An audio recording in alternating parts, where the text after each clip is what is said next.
My name's Alan Childers. I am an art para at USD 250, but I'm also a science fiction and fantasy illustrator.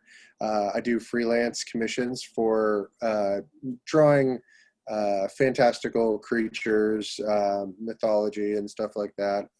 I'm from Kansas. I was raised in northern Kansas, but I moved down here to Pitt State and attended PSU for art, also Middle Tennessee State University in Tennessee. And that's what I do, other than being an art parent. All the kids at USD 250 in the George Nettles and Metal Art know me as Mr. Chili. So I love that that name, has Mr. Chili. that has been dubbed my unofficial nickname, so or official nickname. Is it because of your last name, or is it because you like chili hot peppers? It's actually because of my dad. Like my dad is he works as a road grade operator in Georgia, and like all the guys on his crew call him Chili. So I just kind of was like, when I was in the kindergarten class, because a lot of people call me Childers or and so I said, I told the kindergarten, if you can't say Mr. Childers, you can just call me Mr. Chili or Mr. C or whatever you feel comfortable with. So Chili stuck after that. So That's awesome. So what is your favorite thing to draw? My favorite thing to draw is, I think it's a toss-up between dragons and gnomes. I noticed the gnome series. Yeah, I have a, for some reason, I love drawing like characters that have like a lot of expression and their little cherubic faces, and they're just really, they've got a lot of cheeriness and life into them, or mischievousness.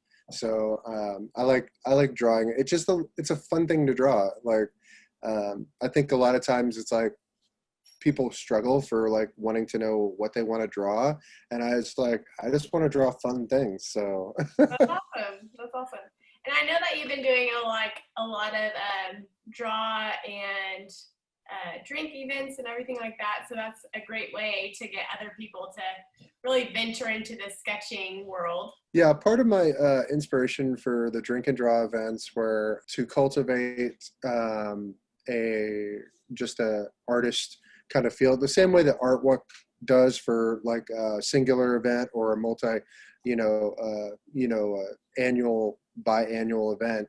I wanted to do that where artists felt like they could come and trade ideas and look at each other's works, get ideas from one another, and inspire one another in a more relaxed kind of setting where they weren't so focused on trying to sell their artwork, but trying to develop their skill sets. Yeah. So are you trying to sell your artwork? I do a lot of freelance artwork, and during the art walk, I sell my artwork.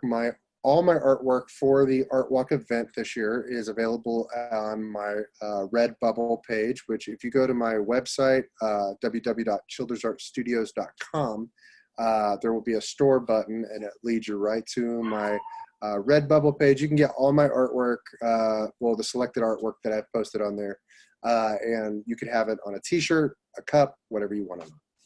So how did you start doing this on your own? Like, how did you venture into this? I've been drawing since I was a little kid. I started off drawing like little computers and stuff when I was a little kid, little TVs and stuff that I would try to turn the dials, and then I worked my way up into like drawing Ninja Turtles and comic books. For the longest time, I wanted to be a comic book artist. And for whatever reason, the illustration of cover art and publishing art, and if you read storybooks or children's illustrations, that kind of art really captivated me here as I got older, and I kind of moved away from comic book art to more conceptual and fantasy work. So how long does like most of your projects take, like your sketches and everything? The sketching can some of the work can be as quick as like 2 to 3 hours. And those are just kind of like if I'm just getting the impression of what I want to do. But some of the work, a lot of times, 10 to 12 hours. Yeah, I would imagine it would take pretty long because some of them are like very detailed. Where it's like, how do you even come up with that? Like this looks like so amazing. I think I have Dragons are like a so I detailed. have a repository of like reference material, old comic books and movies and Okay. So things is in that my your brain. inspiration then?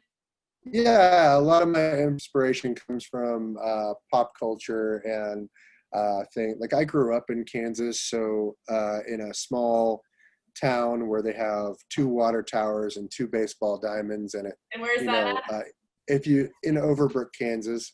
So if you blink, if you I blink, don't even know if I've heard of that place. it's about 30 minutes south of Topeka, and it's 35 minutes south of Topeka. But if you blink, you'll miss it. It's one of those drive-through towns. Oh yeah. But a lot of what I did in that town, what there was to do was you play sports, or you daydreamed and you thought of cool stuff, and that's what I did. I thought about having adventures and doing those things, and so Is that what uh, inspired you to like keep going on with that dream? it's just something that I've always done, is drawn, and it fulfills me in a way that some people work out to manage their stresses of the day or whatnot, and or they do other things to manage their stress, and I draw. So How long do you think you draw for during the day? Like in total, even at school? I try to draw. There's some days that you can't get any drawing in, but I try to draw at least an hour or two a day. Yeah. I try to get it in somehow, some way. I'd like to do longer, but there's not enough hours in the day. So you Is burn there? the candle at both ends. Yeah, no kidding. So what would you say to anyone else who's like inspiring artists, kind of like closet artists, just like in their own zone?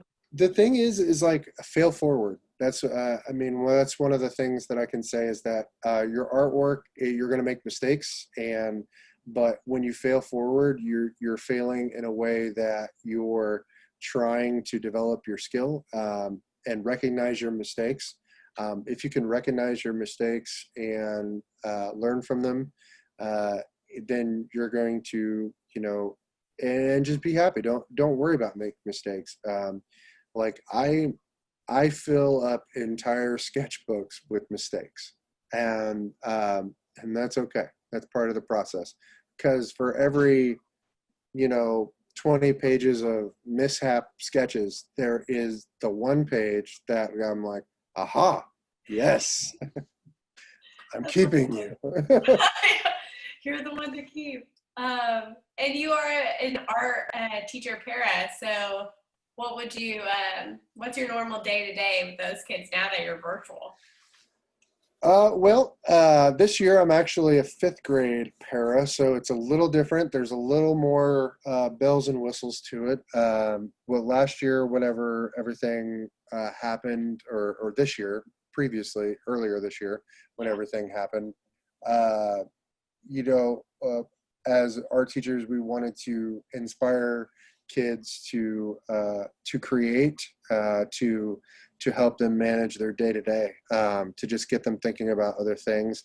Uh, there's how to draw videos. I really enjoy making how to draw videos for kids because it is not only for me, it's kind of like helping work it things out for me to try inspire me. But I love seeing those aha moments in kids when they're like, okay, I get it, I get how to do landscape, or I get one point perspective, or you know i I get how the colors work, and I get how they blend together. Because those little aha moments when the light bulb turns on in their eyes, that's like that's like the best. That's awesome. That I can imagine that would be a great feeling just to see like the little eyes pop up. So that's Yeah. amazing. They do have some frustrating moments too, but helping, there are some times where kids are just frustrated because they can't make it look like what they see in their head, or what, they can't make it look exactly like the Fortnite character that they want to draw. And it does take practice. It takes repetition, practice, and drawing things in a way that it's okay to copy other people's styles. It's okay to copy, to learn how to draw. It's okay to copy those kind of styles and to learn and make mistakes doing that. So And I have one last question. If you were a mystical creature, what would you be? oh, that's a good one. I knew you. Uh, I would have to be I would have to be a gnome. I would have to be a gnome. Yeah, are you a dragon or are you a gnome? I'm going to be a gnome. I mean, like at first, I would think, yeah, strong dragon. Everybody fears me. But that gets boring after a while. What Gnomes kind just of have gnome? There's so many gnome, options. gnomes just have a good time. They sit on a toadstool. They smoke a pipe. They have a They good have a long beard. long beard, scraggly beard. I probably will look like a gnome when I am, older. I'll probably be Yeah, like who's that guy? He looks like a gnome. I could see that. I could definitely see that. Well, I've enjoyed having you, and we definitely appreciate you on the Art Walk Committee. That's for sure. How have you been enjoying that that environment with us?